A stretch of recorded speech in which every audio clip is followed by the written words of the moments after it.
just want to get it out there. My newsletter, all my good information. I'm so frustrated, you know.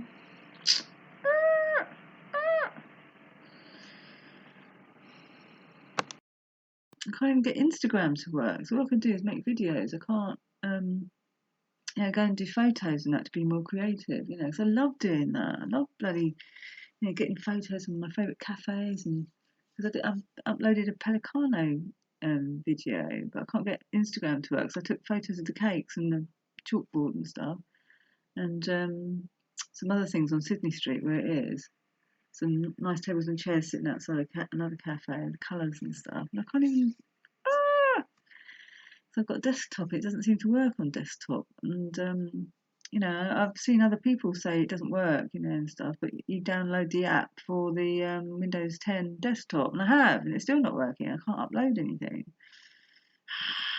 I haven't made a video for a couple of days, and I've got some ideas of things I want to make to do with David Goggins and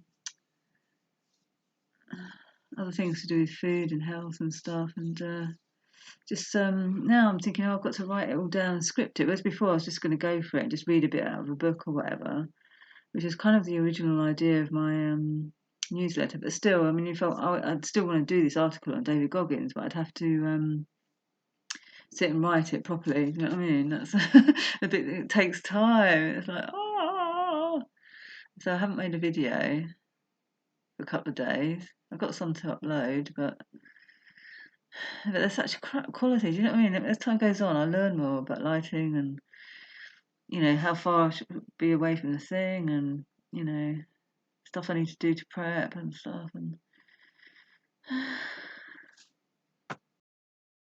sorry to be boring talking about intermittent fasting again.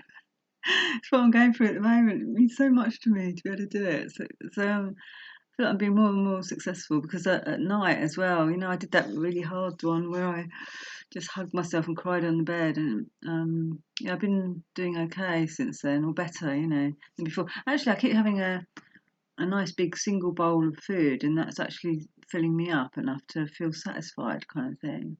So and then I stop eating. So, and it's getting a bit earlier. It's not 9:30 now. It's more like but just before 9, stuff like that. So, and with the intermittent fasting, which I'm kind of getting used to in the mornings, or sort of getting used to. I usually go through some little bit of agony at some stage, but and then I get involved in something, especially if it's videos and stuff. Then I'm alright to go through till the 12 hours or more, so that's good. But like this morning, I noticed like when you hit the wall, as it were, like 8:30 for me. Always I get my tummy starts going. It's like I want my coffee, I want food, kind of thing. If you push through that just for a little while, kind of tell yourself, just wait another 5 minutes or just 15 minutes or something, and then I can have it. Usually it just passes quite quickly. I'll have chuck a load of water or something, and then later on, that's when my energy levels start to really rise.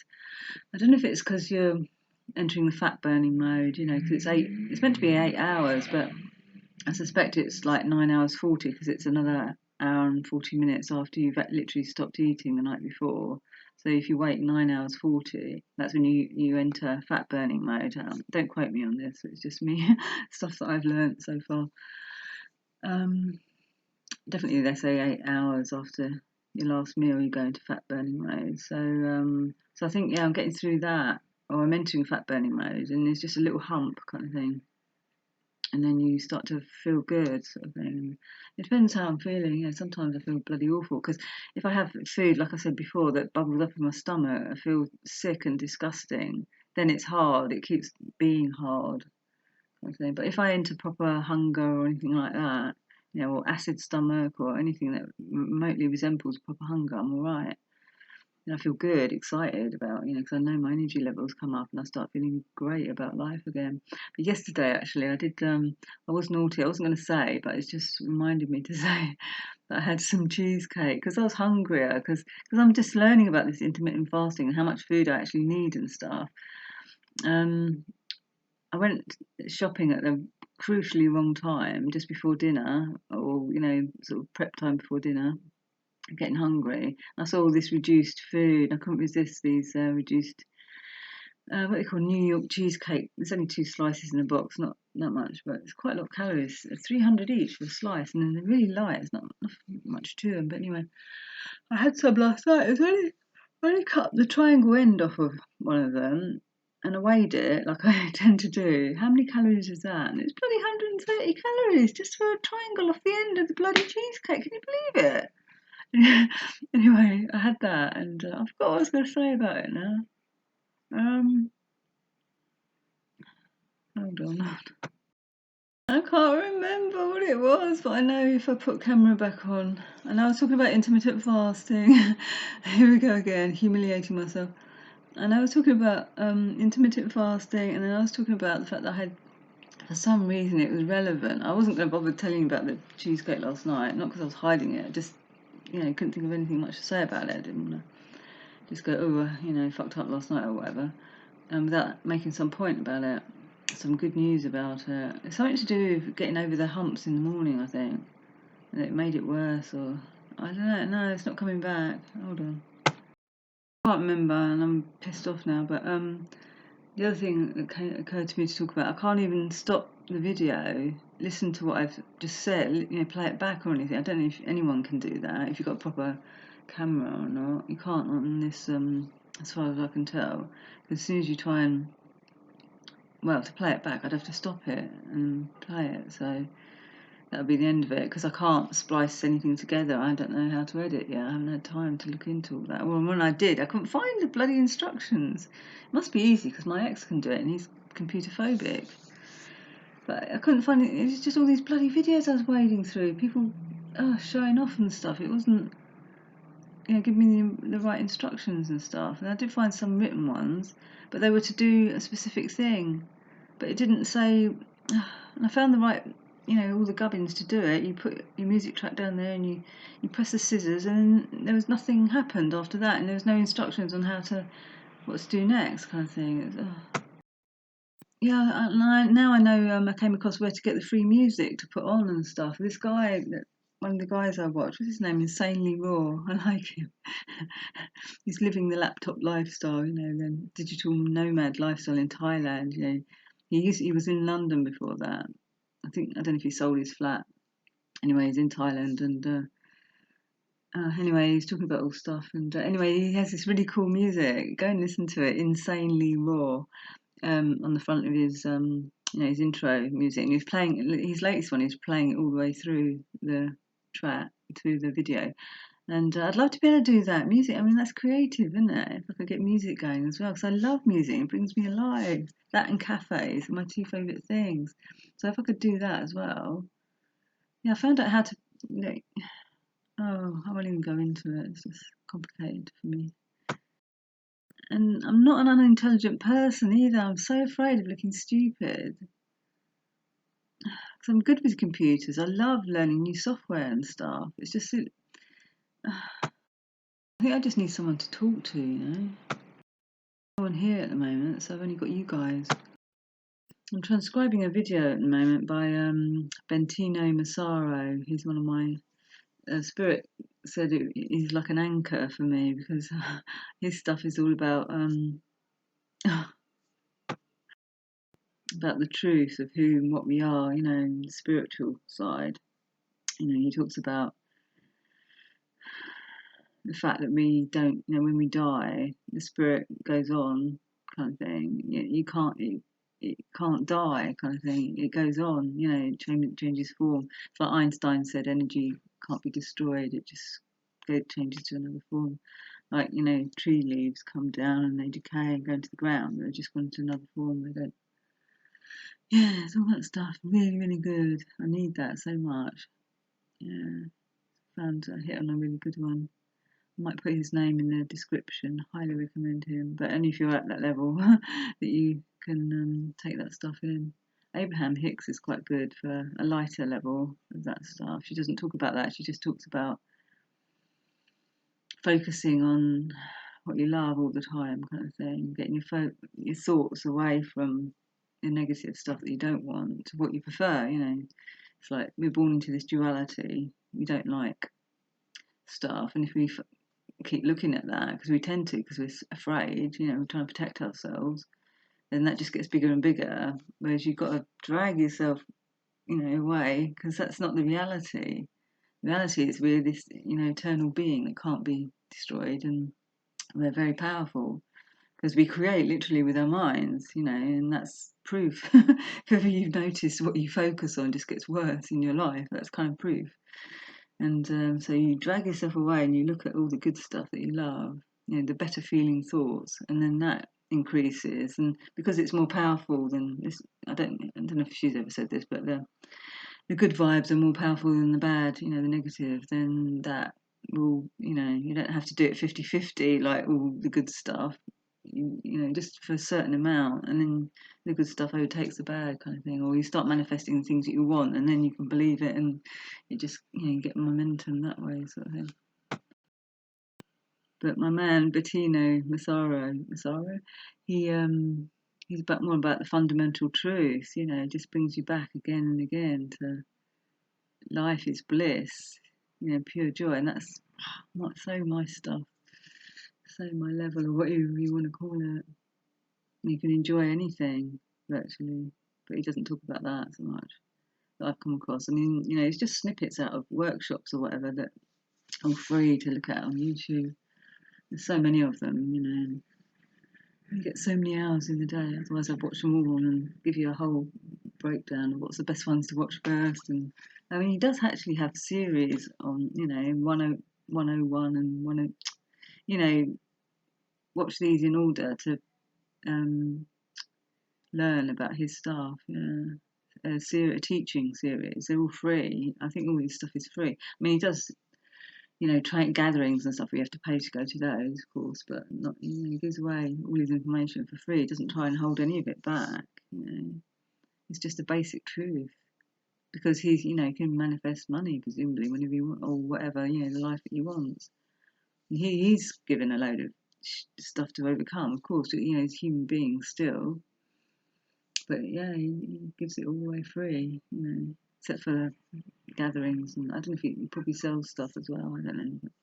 But yeah, it's so funny. It's like, even though I know about this stuff, but I feel like a baby compared with someone like him. God, yeah.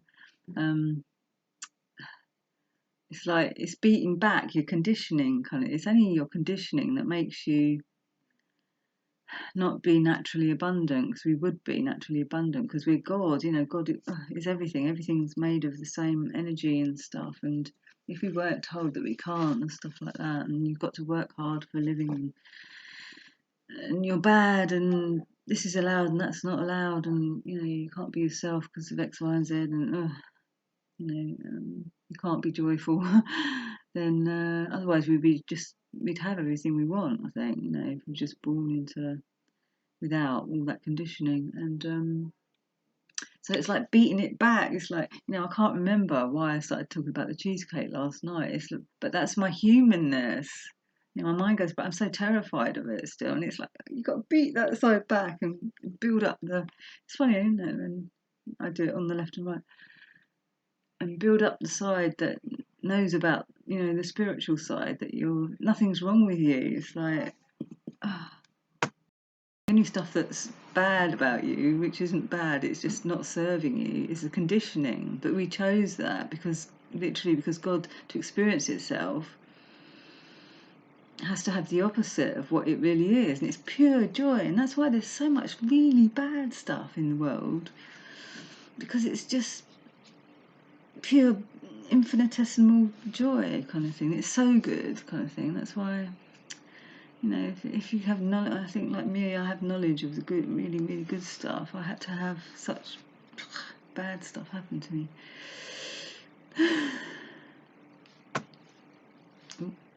Pause, Daniel. It makes such a lot of noise when I press the pause button, because I keep whacking the trackpad instead of gently and sedately and nicely pressing the little button. So, test that, see if it's any quieter. It might still be noisy for all I know. That's what you've got to do. You've got to beat your conditioning back. You know what I mean? That's the only thing to fight in life, because otherwise, if you don't fight your conditioning, I mean, if you're fighting anything, it's going to get bigger and worse. Well, I shouldn't fight my conditioning. This is it. It's so confusing because, like, I'm fighting my conditioning. I'm saying you fight your conditioning. So that's going to stick around, isn't it? I need to accept it and love it. See, that's all part of the self-love stuff, isn't it? Like, you've got to love everything, and then nothing sticks around. It's just a beautiful flow then. Everything can flow lovely into your life, kind of thing. But it's the only thing to kind of work on, you know. Don't fight it, try to accept it and love it. Your conditioning. put the hammers away. And just, you know, reason it out with yourself and realise that it's false. You know, it comes from your, you know, conditioning of your upbringing, which is the opposite of what we really are. You know, this big shining, beaming, beam light, powerful thing, entity, and it's just learning about all that and how to use it, you know, to your best advantage, and how to get the balance between the two, and to manifest, you know, to gently draw out. You know, it's a gentle process. It's not hitting it hard like we talk to do in the because we've gone from the 1 era to the 2, you know, thousands to the 2000 now, and 2000 is all about gentle nurturing and drawing things out. So that's going to help us all, you know, manifest our dreams and stuff. Plus the vibrations all raised as well, apparently. So it's quicker. Manifestation is quicker now, apparently. Higher vibration, nearer the spirit realm. Because in the spirit realm, it's instant. Like, you think of something and you're there, kind of thing. Like, you want to go somewhere. And I don't know about you. I really feel that.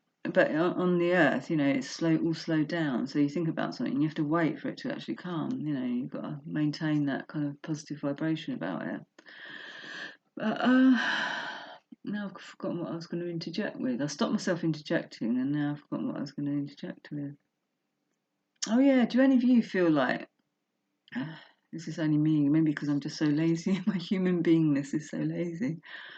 I feel so frustrated. Like, why do we still, as human beings, have to walk places and go and get on buses and trains and stuff just to get somewhere? It feels, you know, it's like, I don't know if it's because I'm just so intent on carrying out my mission, kind of thing. I feel really frustrated about that sometimes. Not so much lately, actually, because I need the you know, the balance. You know, walking. I mean, I love it and stuff. I love bus journeys and train journeys and stuff. Just other times when I felt frustrated, like, why do we still need to do all this bloody, you know, send rockets to the moon? We still have to bloody walk, wait for a bus, you know, get on the bus, get on a train, you know, and get there, and then do the same coming back. You know, it's just, do any of you feel like that? You just shouldn't have to do that. It's really frustrating, you know.